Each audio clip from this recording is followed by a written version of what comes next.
Salam dan bahagia, Ibu Bapak Guru hebat dan praktisi pendidikan, dimanapun Anda berada.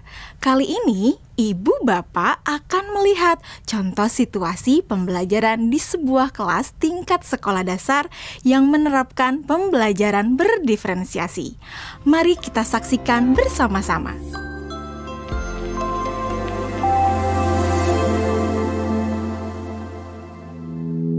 Organ tubuh manusia. Minggu ini, Pak Kasim ingin mengajar sebuah materi tentang cara kerja salah satu sistem organ tubuh manusia, yaitu sistem pencernaan. Adapun tujuan pembelajarannya adalah melalui diskusi kelompok dan penugasan mandiri. 1. Murid dapat menjelaskan fungsi organ pencernaan pada manusia.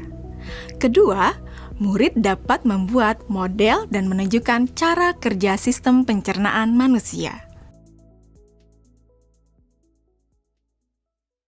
Sebelum pembelajaran dilakukan, biasanya saya akan melihat tujuan pembelajaran atau target apa yang akan saya capai pada hari itu. Setelah itu, saya melihat data atau informasi terkait murid-murid saya untuk menentukan strategi pembelajaran yang tepat dan penilaian yang sesuai. Saat merencanakan pembelajaran, Pak Kasim mempersiapkan beberapa sumber belajar yang menurutnya akan membantu murid-muridnya belajar sesuai dengan kebutuhannya. Sumber daya belajar yang disiapkan diantaranya adalah sebuah poster, berbagai bacaan yang memuat pembahasan tentang bagaimana organ pencernaan bekerja dari beberapa sumber.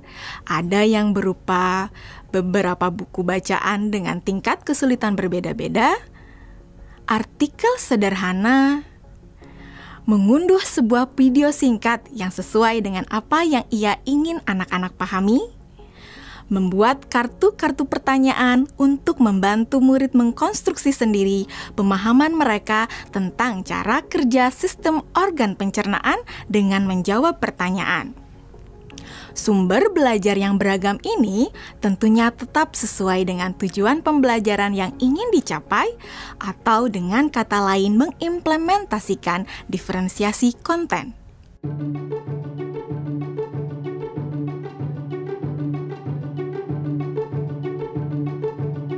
Setelah semua sumber materi yang beragam disiapkan, saya mempersiapkan daftar kegiatan lengkap dengan instruksinya. Misalnya, membaca buku atau artikel dan lain sebagainya, mengamati poster, mendiskusikannya, dan kemudian membuat ringkasan untuk menunjukkan pemahaman tentang isi poster tersebut.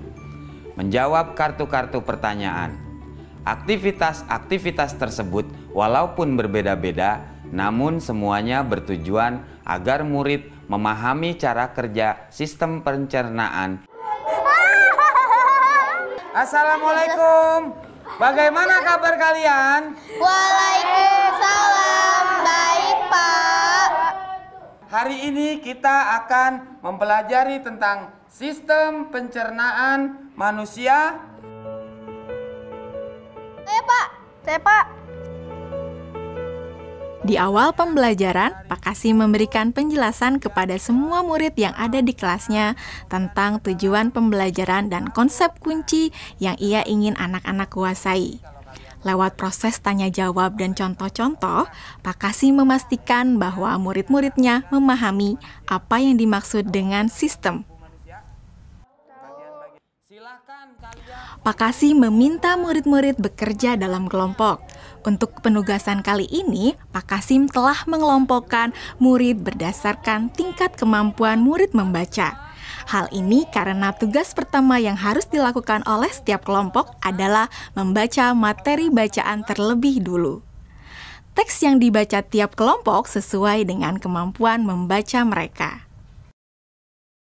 Selama proses murid melakukan kegiatan, saya mengobservasi dan memantau pemahaman murid-murid.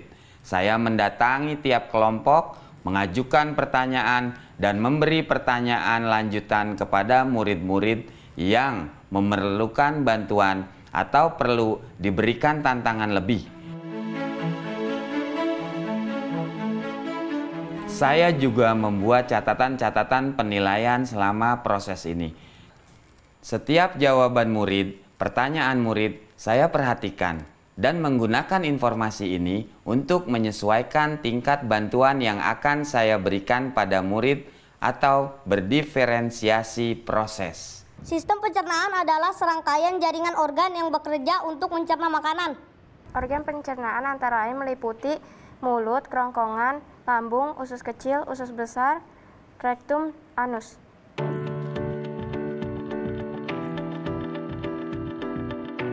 Sekarang silakan membuat model yang menunjukkan sistem kerja pencernaan manusia secara mandiri.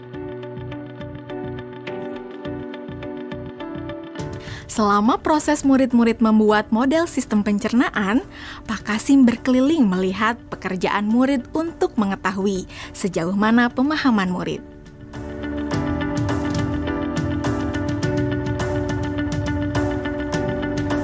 Di akhir pembelajaran, saya melakukan kegiatan refleksi, di mana refleksi tersebut digunakan untuk mengapresiasi murid, untuk mengetahui atau menilai sejauh mana pemahaman murid tentang topik yang sedang dipelajari, untuk mengetahui bagaimana perasaan murid-murid ketika melakukan proses pembelajaran. Ardas! Senang, Pak. Arjuna! Senang, Pak. Dan tentunya semua ini dapat menjadi informasi bagi saya untuk mengembangkan proses pembelajaran selanjutnya. Ibu dan Bapak guru hebat, demikian video singkat salah satu contoh penerapan pembelajaran berdiferensiasi di jenjang sekolah dasar. Tetap semangat, Ibu dan Bapak guru hebat, salam dan bahagia.